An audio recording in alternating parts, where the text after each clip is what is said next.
नमस्कार दोस्तों, जीके विधि Yogendra Goswami YouTube channel पर आपका स्वागत है।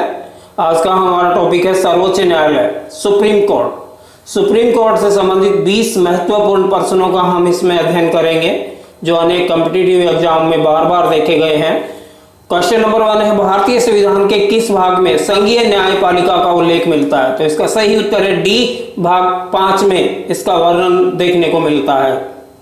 नेक्स्ट है, संविधान के व्याख्याकार और संरक्षक किसे कहा गया है या कौन है? तो इसका सही उत्तर है सी, सर्वोच्च न्यायालय। नेक्स्ट है, भारतीय संविधान की व्याख्या करने का मुख्य अधिकारी कौन होता है?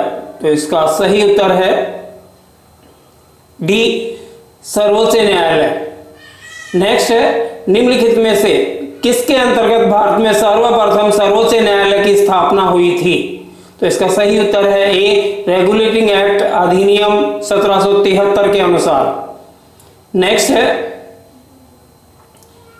भारत में सर्वोच्च न्यायालय की स्थापना किस अधिनियम के तहत हुई थी? तो इसका सही उत्तर है सी, भारत सरकार अधिनियम 1935 के अधीन भारत में सर्वोच्च न्यायालय की स्थापना हुई थी। नेक्स्ट है,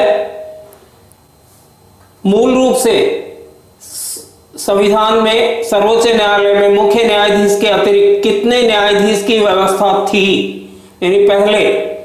तो इसका सही उत्तर है बी, 7 न्यायाधीशों की शुरुआत में व्यवस्था की गई थी लेकिन वर्तमान में बढ़ गए हैं।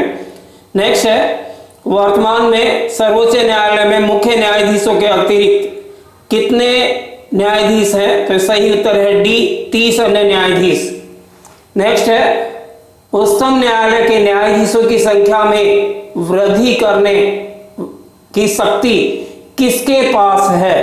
तो इसका सही उत्तर है सी, यह शक्ति संसद के पास होती है। नेक्स्ट है, सर्वोच्च न्यायालय के न्यायाधीशों की निम्न में से कौन सी अर्हता होनी चाहिए, योग्यता उसमें होनी चाहिए? तो इसका सही उत्तर है डी, उपयुक्त में से कोई नहीं। जो ऊपर दी गई है वो तीनों गलत हैं। नेक्स्ट है, सर्वोच्च न्यायालय के मुख्य न्यायाधीश की नियुक्ति कौन करता है? तो इसका सही उत्तर है डी, राष्ट्रपति सर्वोच्च न्यायालय के मुख्य न्यायाधीश की नियुक्ति करता है। नेक्स्ट है, सर्वोच्च न्यायालय के अन्य न्यायाधीशों की नियुक्ति कौन करता है? तो इसका सही उत्तर है ए, राष्ट्रपति। नेक्स्ट है, भारत के कार्यपालक मुख्य न्यायाधीश की नियुक्ति कौन करता है? तो इसका सही उत्तर है सी, राष्ट्रपति।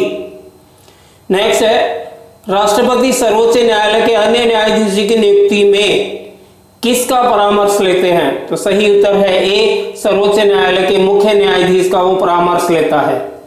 नेक्स्ट है, सर्वोच्च न्यायालय में तदर्थ यानी अन्य न्यायाधीशों की नियुक्ति किस देश की न्याय प्रणाली से हमारे देश में अपनाई गई है? तो इसका सही उत्तर है डी, फ्रांस की न्याय प्रणाली से इसको हमारे देश में अपनाया गया है। नेक्स्ट है, भारतीय संविधान में तदर्थ अन्य न्यायाधीशों की नियुक्ति का प्रावधान किस न्यायालयों में है? तो इसका सही उत्तर है डी, इन सभी में, सर्वोच्च न्यायालय, उच्च न्यायालय, अन्य न्यायालय सभी में इसकी व्यवस्था है। नेक्स्ट है, सर्वोच्च न्यायालय में तदर्थ न्यायाधीश की नियुक्ति होती है जब यानी कब उसकी नियुक्ति होती है? तो इसका सही उत्तर है डी, न्यायालय में किसी सत्र के लिए न्यायाधीशों का कोरम गणपूर्ति नहीं होती है तब। नेक्स्ट है, सर्वोच्च न्यायालय में तदर्थ न्यायाधीशों की नियुक्ति कौन करता है? तो इसका सही उत्तर है डी, राष्ट्रपति की अनुमति प्राप्त कर सर्वोच्च न्यायालय का मुख्य न्यायाधीश इनकी नियुक्ति करता है। नेक्स्ट है, सर्वोच्च न्यायालय में न्यायाधीशों की नियुक्ति होने के लिए व्यक्ति को कम से कम कितने वर्ष का उच्च न्यायालय का एडवोकेट होने का अनुभव होना चाहिए? एडवोकेट मतलब वकील। तो सही उत्तर है बी, 10 वर्ष का उसे कम से कम अनुभव होना चाहिए। नेक्स्ट है, भारत के सर्वोच्च न्यायालय का एक न्यायाधीश कितनी उम्र तक अपने पद पर रह सकता है? तो इसका सही उत्तर है ए, 65 वर्ष या 6 वर्ष तक वो रह सकता है। नेक्स्ट है, उच्चतम न्यायालय के न्यायाधीशों की सेवानिवृत्ति की आयु कितने वर्ष है? तो इनकी आयु है 6 वर्ष। या 6 साल पूरे हो जाने पर इन्हें सेवानिवृत्त कर दिया जाता है। उम्मीद है आपको दी गई जानकारी अच्छी लगी होगी। अच्छी लगी तो लाइक का बटन दबाएं, वीडियो को अपने दोस्तों को शेयर करें और पहली बार अगर आप हमारे चैनल पर आए हैं तो चैनल को सब्सक्राइब करें ताकि इसी प्रकार की महत्वपूर्ण जानकारी आपको आसानी से मिल सके और आपके कॉम्पिटिटिव एग्जाम की तैयारी अच्छे से हो सके। जय हिंद, जय भारत, आपका दिन शुभ हो।